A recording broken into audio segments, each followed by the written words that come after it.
Here, also known as Connectingdots2.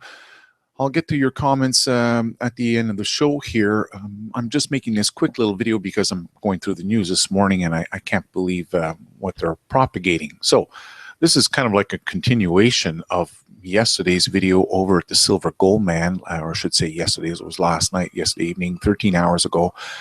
I spoke about the Dallas shooting and I made a prediction that it's most likely going to get worse. There's going to be more shootings. You can go watch the video if you want.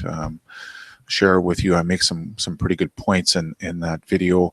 And in this latest one here, in this video here over at Connectingdots2, well, now we're going to jump into the latest BS here that's being propagated on mainstream media. That's what that MSM is all about. Mainstream media madness. Yeah, Bin Laden's son threatens revenge for father's assassination. Really? This is just uploaded here 7 hours ago on Reuters. The son of slain al-Qaeda leader Osama Bin Laden has threatened revenge against the United States for assassinating his father, according to an audio message posted online. Osama Bin Laden promised to continue the global militant group's fight against the United States and its allies in a 21-minute speech entitled, "We Are All Osama," according to the site intelligence group. Now, he goes on to say here, "We will continue striking you and targeting you in your country and abroad in response to your oppression of the people of Palestine, Afghanistan, Syria, Iraq, Yemen, Somalia, and the rest of the Muslim lands that did not survive your oppression," Hasma has said. Well, you know, I'm not going to read the entire story here. It's the same old blah, blah, blah. And what do they say here? Well, it's all about, you know, Osama Bin Laden, how he was killed at his Pakistani hideout by U.S. commandos in 2011 in a major blow to the militant group, which carried out this September 9/11. Oh, was it a major blow? Of course not, because here, fast forward, what are we doing? We're still chasing terrorists around. There's no blow. The only thing that's been blown is your wallet. Your tax money's been blown by the industrial military complex, and oddly enough, isn't that what one of your past U.S. presidents warned you about when he was leaving office? Warning all the Americans of the industrial military complex. He never said it was controlled by the Rothschilds over in London, but I'm here to give you a heads up. That's the way it works in this world, and that's exactly what we have from the highest ranking U.S. Marine General, Smedley Butler, in his speech, who openly admitted that war is a racket. It's a racket. He'd fought in enough wars. He'd been around long enough. Before he passed away, he left y'all a good speech, same as your U.S. president who was leaving office, warning all the citizens of the industrial military complex. Fast forward, here we are 40 years later, and the same shit show is continuing on. It's mainstream media propagating the bullshit. So I'm making this video for those of you that don't have time to watch the news all the time and don't watch all the news, or maybe you do watch all the news, but by golly gee, you're so busy with other things, you kind of forget all the other stories. Well, this is going to be a freshen up course to Osama Bin Laden and, you know, the cat who has 9 lives. Now, honestly, this is, so depending who you listen to, you're going to get various stories of, you know, how he died, when he died, and I'm just going to share with you the different stories. Like I said, it's 9 lives. So you've heard the last one was how they went right to his compound, right? Attacked him right in his compound. Killed him right there. In fact, we even had the SEALs team. Apparently, they crashed one of the helicopters when they're landing there. They're trying to do a silent invasion to kill him, and it turns out the helicopter crashed, and they had to blow up their own helicopter. Honestly, there's so much bullshit out there, and I'm going to share with you the bullshit, what we've been told over the last few years. Okay, so again, the 2011 one was Osama Bin Laden had been killed by the Navy SEALs, and Obama announced it. Well, the problem is, you know, that was the 9th major head of state to have done so. That's right. So we have documented kidney problems that, you know, Osama Bin Laden was having these problems and he needed this dialysis, and You know, we have reports that go all the way back to late 2001 where he had visible signs of his deteriorating condition, and as well as actual reports of his death from the same time frame. 2001, that's right, July of 2001, he was flown to the American hospital in Dubai for kidney treatment, according to the French intelligence source, where he was met with local CIA attaché. When the agent bragged about his encounter to friends later, he was promptly recalled to Washington. On the eve of September 11, Osama Bin Laden was staying in a Pakistani military hospital under the watchful eye of Pakistan's ISI. No, not ISIS, the Pakistani equivalent of the CIA, with deep ties to the American intelligence community. So in October 2001, we had Bin Laden. Bin Laden appeared in the videotape wearing army fatigues and Islamic hairdress, looking visibly pale and gaunt, which is what you're supposed to look like when you're sick, right? In December of 2001, we had another videotape that was released, this time showing a seriously ill Bin Laden who was seemingly unable to even move his left arm. On December 26, 2001, Fox News reported on a Pakistani observer story that the Afghan Taliban had officially pronounced Osama bin Laden dead earlier that month. According to the report, he was buried less than 24 hours later in an unmarked grave in accordance with the Wahhabist Sunni practices. What followed was a string of pronouncements from officials affirming what was already obvious. Supposedly, you know, living in caves and bunkers in the mountainous pass between Afghanistan and Pakistan, Osama would have been deprived of the dialysis equipment that he required to live. So we had him sick as a dog back in 2011. We knew he was going in for this dialysis. He needed some he needed help. But now all of a sudden he managed to what? Make it back out in the forest. So what we had here was, here's all where the bullshit began thereafter. Because then in January 2008, we have Pakistani President Pervez Musharraf announced quite bluntly, I think now, frankly, he is dead. Then in July 17, 2002, the head of counterterrorism at the FBI, Dale Watson, told a conference of law enforcement officials that I personally think he, Bin Laden, is probably not with us anymore, before carefully adding that I have no evidence to support that.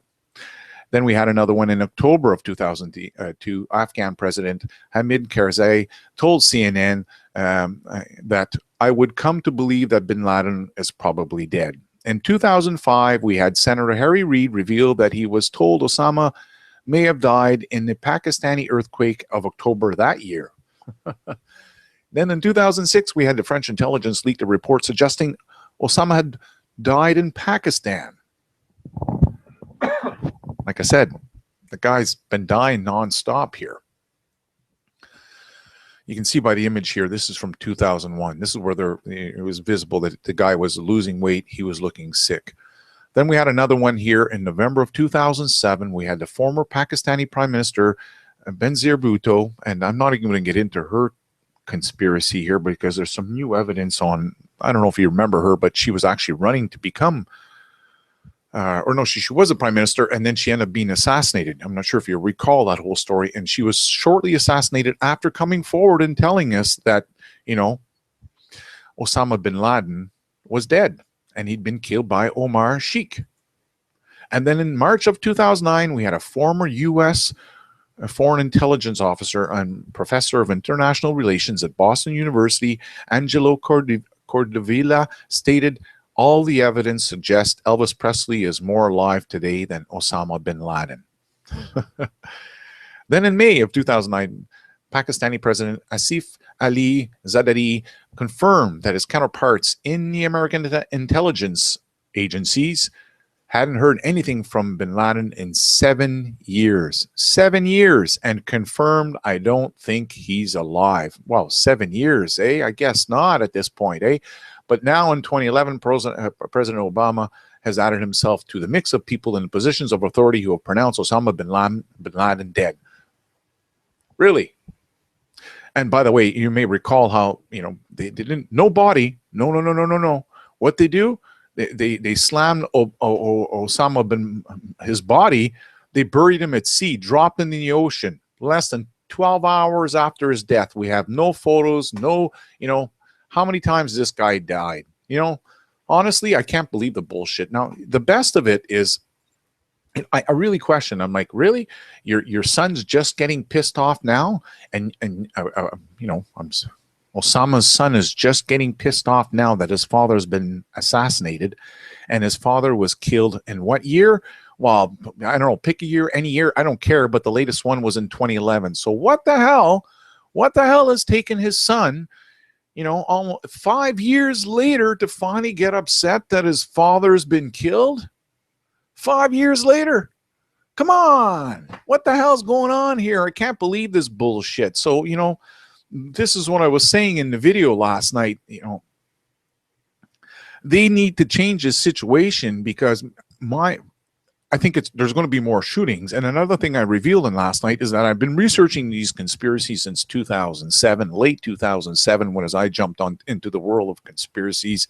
I've shared that before. This is my first stock market crash, the biggest crash in the history of the stock market, the U.S. stock market, that crashed in September of 2008.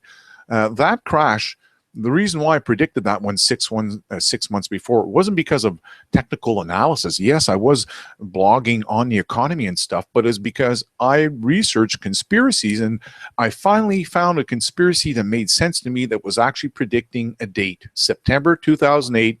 The market's going to be taken down. So that call was based on conspiracies. And as I was doing those conspiracies, one of the big things I found was that they were going to try and take the Americans' guns, your gun rights away from you. And now fast forward how many years later, we've had so many false flags. I've been covering them over at Connectingdots2. I'm not sure if you're aware of that, but I was, the very first false flag that was the Colorado theater shooting, when they had the new Batman movie, Dark Knight Rises. I covered that shooting and the ones that came thereafter. We had a series of shootings, and eventually I think they kind of gave up, because they realized it wasn't working.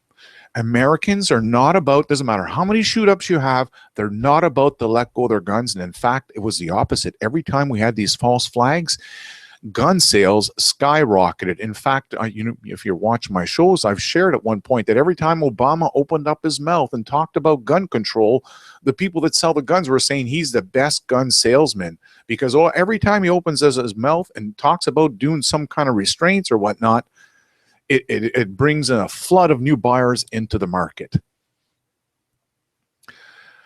So, again, I wonder, why is it that Bin Laden's son is now just threatening revenge for his father's assassination when we're 5 years after the fact? I believe it's about the fear-mongering. It's your industrial military complex. It's your Freemason, Illuminati, skull and bones, Rothschild, corporations, corporate, crooked, corrupt corporations that are leading the bullshit pack. I'm speaking about your mainstream media here. They're interconnected. It's sad, but this is the fear-mongering we have on YouTube. And, I don't even want to get off sidetrack, but someone was mentioning how they're all promoting the gay stuff. In fact, someone just uploaded a video here, and he was talking about, I think it was the UFC fighting or whatever, or was it the wrestling organization now having the gay, it's sad. I go to say the gay rainbow, and that's what was my video that I made a little while back at Connectingdots2. Was upset that they're using the rainbow, because rainbows were always seen as a different light, or a different topic, or a different subject. And now, I don't know about you, but when I see the rainbow, I think gay all the time. Maybe it has to do with the fact that my street, the mayor actually passed a law here where they painted some of the streets, the crosswalks, instead of just having the white lines as you cross the street, they painted the white lines, the colors of the rainbow, the gay corner. And she even made up a new bill that if anyone was caught, trying to wreck the colors on the street, it would be charged defamation, because people were upset. They didn't like it in my hometown that we're painting corner streets with the gay color. And this one here, I'm touching this. I'm talking about this right now because another thing I've noticed is the word association. It's sissy. It's newsy. It's, they talk about the Swiss franc on the news. It's the Swissy. No, it's a Swiss franc. I remember I was watching an interview with economist. Oh boy, what's his name? His name escapes me right now. Anyways, they were asking him, what do you think about the Swissy? And he was like, the what? The Swissy. He said, the what? The Swiss franc. Oh, yeah. We economists don't have this gay talk. This Swissy shit, I don't know. And then newsy, is it all trying to turn everything gay? I don't know. I don't even want to go down that path right now, but I'm just mentioning this here because this is something that keeps popping up. And as I said, today I get up and I go do some search and I find out that I think it's the World Wrestling Association bringing in the rainbow color on one of their fighters' shirts. It's sad. Anyways, back to the topic, and that's Bin Laden and the fact that he's now threatening revenge. And I don't want to make a prediction here, but it almost sounds like they're going to ramp up again another false flag in the USA so they can say, see, Bin Laden warned us. I mean, his son warned us. They're going to threaten revenge. So be wary right now. I don't want to make this prediction, because I don't want to jinx things or whatever, but it almost sounds when I have the mainstream media pumping out this bullshit 5 years after Osama Bin Laden's been dead, and now his son's just now waking up, oh, my dad's dead, I'm going to threaten the revenge.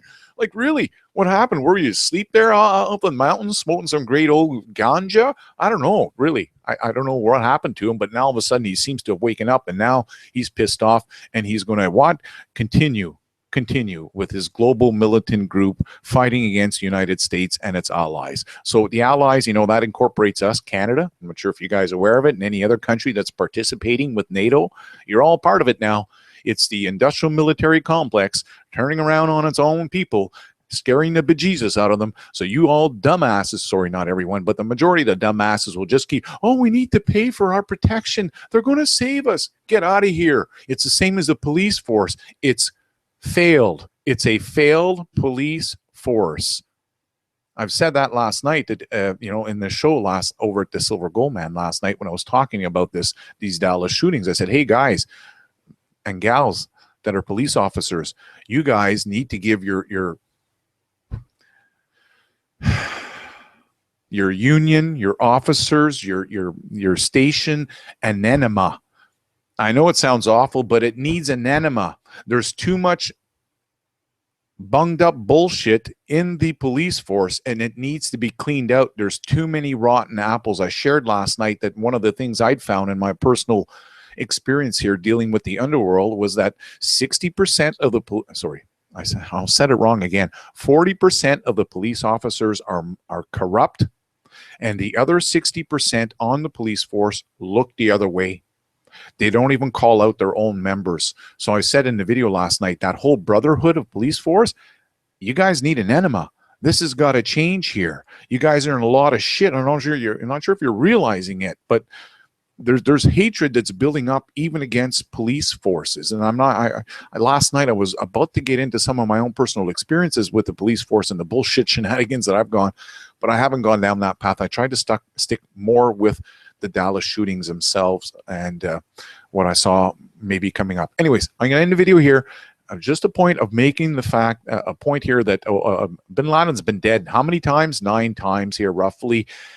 And now we have his son just coming out now saying he's going to do some type of revenge. So I don't want to,